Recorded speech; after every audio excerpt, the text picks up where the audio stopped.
네, 윤 대통령과 이재명 대표도 필요성에 공감한 국민연금 개혁. 하지만 아직도 갈 길이 멀어 보입니다. 2055년이면 고갈될 거로 관측되는 국민연금의 개혁을 정부가 추진 중인데요. 그 일환으로 국회 연금개혁특위 산하의 공론화위원회가 출범했고요. 최근 시민들이 숙고한 개혁안을 발표했습니다. 한마디로 더 내고 더 받자는 내용인데 국회 연금개혁특위의 김상균 공론화위원장 모시고 이 연금개혁을 위한 노력 어디까지 와 있는지 살펴보겠습니다. 어서 오십시오, 위원장님. 안녕하십니까. 자, 우선 연금개혁특위 공론화위원회 어떻게 구성됐고 어떤 활동을 해왔는지 간단히 소개부터 부탁드리겠습니다. 올 연초 공론화위원회가 출범했습니다.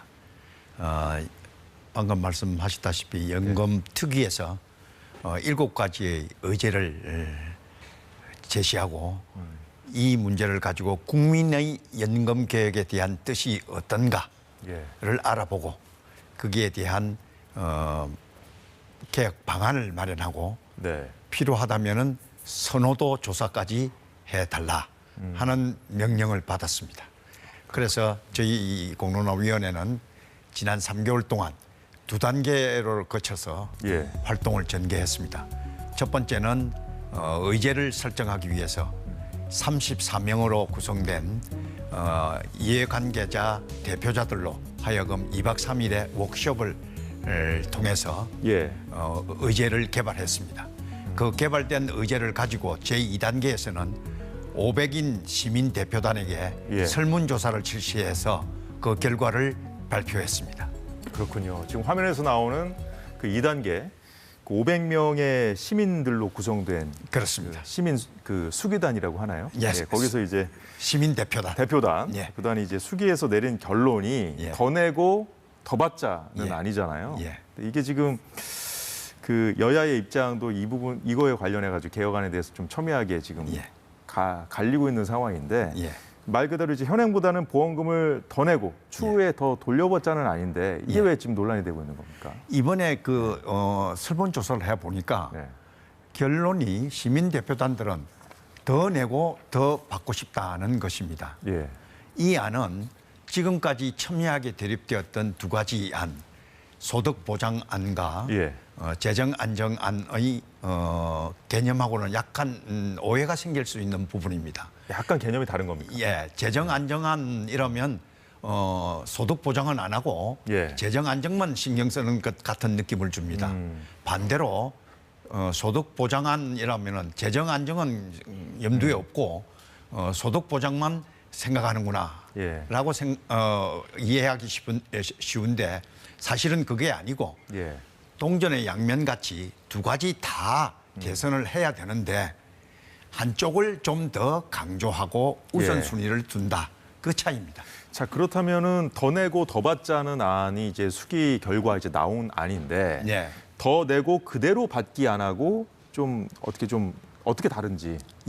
그걸 이제 수치상으로 말씀을 드리면 더 내고 더 받는 쪽은 지금 돈을 내는 보험료율을 현행 9%에서 점진적으로 13%까지 4%포인트를 올립니다. 그러니까 보험료율이 저만큼 더 낸다는 거죠? 더 낸다는 겁니다.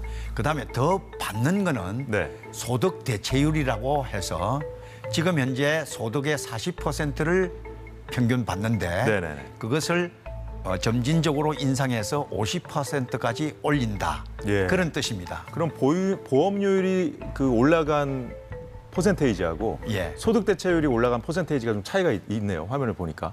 그렇습니다. 그래서 1안은 13%에 50%, 2안은 12%에서 현행 40%. 그렇게 되어 있습니다. 현행 그 40%를 그대로 그냥 두고 받겠다. 소득 대체율 지금 화면에 또 나오고 있습니다만 이 안이 이제 9에서 12% 그만큼 더 내는데 받는 거는 그대로 유지한다는 안이군요. 그러다 보니까 조금 더 많이 쌓이겠죠. 근데 처음에는 그 공론화 설문조사 과정에서 이 재정 안정론 더 내고 그대로 받는 안 방금 전에 이제 화면에 나왔던 그거를 이제 그것이 이제 더 지지를 받다가 이번에 이제 더 내고 더 받는 걸로 이제 바뀐 이유가 뭔지 궁금한데. 예, 저희들이 예. 그 설문조사를 동일 내용으로 가지고 3번을 했습니다. 예. 첫 번째 한 것은 학습을 전혀 받지 않는 백지 상태에서 했고, 두 번째, 세 번째는 학습과 토론을 거치면서 공부를 한 후에 예. 답변을 요구를 했습니다. 그랬더니 첫 번째와 두 번째, 세 번째로 가면서 변화가 생겼습니다. 예, 첫 번째 백지 상태에서는 예. 추상적으로 아마 연금 계획을 생각했던 것 같습니다. 그래서 나온 것이 재정 안정에 대한 불안이 더 크게 나왔는데 예. 그게 2차 조사에서는 역전이 되고 네. 3차에서는 그 역전된 상태가 그대로 유지가 되고 끝났습니다. 그래서 결론적으로는 예. 더 내고 더 받는 것이 더 내고 덜 더 내고 현행 유지보다는 예. 많게 나왔습니다. 근데 왜 이제 화면을 계속 보면서 얘기했으면 좋겠는데요. 예. 이게 시간이 지나면서 예. 이 소득 보장론 비율이 높아졌잖아요. 네, 그러니까 그만큼 더 낸다는 거죠, 그죠? 네. 예. 더 내고 예. 더 받자는 것이죠. 더 받자는 쪽으로 네. 이제 바뀌었잖아요, 시간이 지나면서. 그렇습니다. 그 이유가 뭐라고 보세요? 그 가장 큰 이유는 네. 공론화 과정에서 생긴 학습 효과라고 봅니다. 그러니까 어떤 걸 학습하셨길래 저렇게 그 시민들 의견이 바뀌었는지 예, 그게 그 궁금합니다. 두 안의 방점이 예. 한쪽은 기금 고갈에 대한 우려고 다른 한쪽은 노인 빈곤에 대한 우려라고 생각하면 됩니다. 예. 그러니까 처음에는 재정 고갈에 대한 우려가 컸다가 재정 안정의 방책들을 공부하고 난 뒤에는 예. 그렇다면은 기금 고갈이 덜 심각하면 더 심각하구나 이렇게 생각했다는 그러면 노인 거죠. 빈곤을 없애는 쪽으로 예. 가는 게 좋겠다.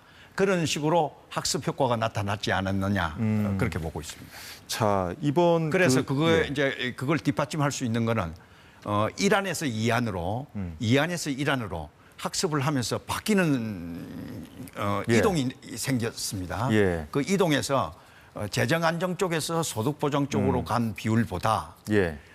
소득 보장에서 재정 안정 쪽으로 간 비율이 더 예. 높았습니다. 그래서 결국 결론적으로는 소득 보장 쪽이 우세하게 된 그렇군요. 거죠. 예. 이제 시간이 지나면서 수기 과정에서 네. 기금 고갈의 어떤 심각성에 대해서 처음에 좀 심각하다고 인식했는데 네. 시간이 지나면서 그게 좀 바뀌었다는 거잖아요. 그렇습니다. 자, 그런데 이 개편안을 두고 그 여야가 대립 중인데 네. 이제 국회로 공이 넘어왔지 않습니까? 넘어갔습니다. 예, 그런데 예. 저 여당의 입장을 보니까 예. 미래 세대의 부담을 떠넘기는 무책임한 방안이다. 예. 이런 그 입장이 나왔어요. 예. 어떻게 보세요? 그거 일리가 있습니다. 여전히 그런 입장이거든요. 예, 두 여당은. 안을 두고 예. 볼 때 2안이 1안에 비해서 재정 안정 정도가 더 높은 것은 사실입니다. 예. 예. 그렇지만 제가 서두에 말씀드렸다시피 지금 현재 우리의 연금 개혁 방안은 어느 한쪽에 너무 한쪽만 볼 것이 아니고 예. 양쪽을 다 봐야 되기 때문에 재정 안정 플러스 소득 보장 이렇게 양날의 칼로 접근해야 되는. 그런데 이제 문제가 예. 미래 세대에게 이제 부담이 점점 이제 커지니까 미래 세대가 예. 지급해야 돼. 예. 그러니까 이제 앞 세대는 왜 우리보다 조금 내고 많이 받느냐 이런 불만이 있고요. 또 이런 불만을 제기하는 지금 이 세대에도 또 다음 세대는 또 불만을 갖고 있는 이런 악순환이 좀 반복되고 있거든요. 이거는 예, 어떻게 좀 해결해야 되지 않겠습니까? 예, 사회보험 원리를 적용하면 예.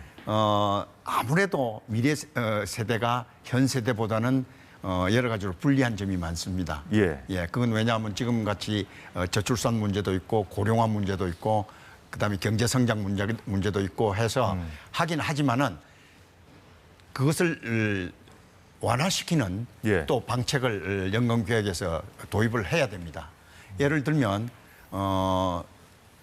국민연금 제도에 대한 국민의 신뢰도를 우선 높이는 것이 시급합니다. 예. 그래서 기금을 앞으로 30년, 50년이면 50년, 일본 같은 경우는 100년이죠. 예. 100년 동안 기금 고갈 걱정 안 해도 된다라는 확신을 주어야 되고 네. 또 두 번째는 만약에 기금이 고갈되더라도 연금 직업은 끊이지 않는다 하는 그 법적 보장 이런 것을 이제 보완을 하면 젊은 세대들 그리고 후세대들의 불안은 많이 완화시킬 수 있다고 봅니다. 예.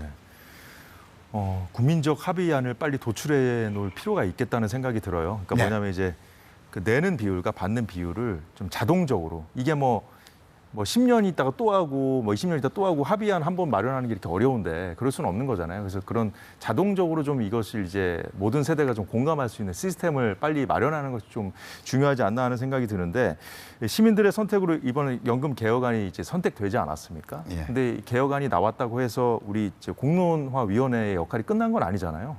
네. 일단 공론화위원회는 오늘 아침에 국회 특위에 이 보고서를 제출했습니다. 넘기셨죠? 예, 그 보고서를 제출함으로써 1차 임무는 끝났습니다.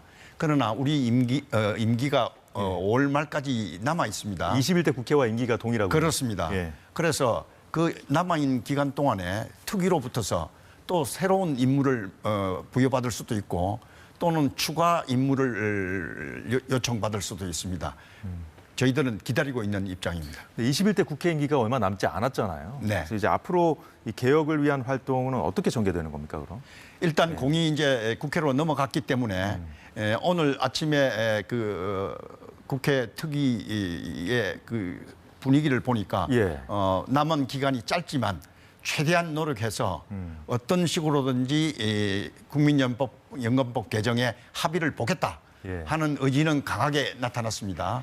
그리고 특히 어저께 대통령과 야당의 그 대표가 회동을 하면서 민생 문제 우선 그리고 협치 뭐 이런 것을 강조하는 분위기가 고조되고 있기 때문에 예. 저희들은 많은 기대를 하고 있습니다. 예, 특정 세대에 쏠림이 있어서도 안 되겠습니다만은 이 세대 갈등을 야기해도 안 되겠죠. 그래서 급하지만 신중하게 개혁 작업이 잘 진행되는지 저희도 잘 지켜보겠습니다. 예, 지금까지 김상균 국회 연금개혁특위 공론화 위원장이었습니다. 오늘 말씀 고맙습니다. 고맙습니다. 네, 오늘 사사건건이 준비한 소식 모두 전해드렸습니다. 저희는 내일 오후 4시에 다시 찾아뵙겠습니다. 고맙습니다.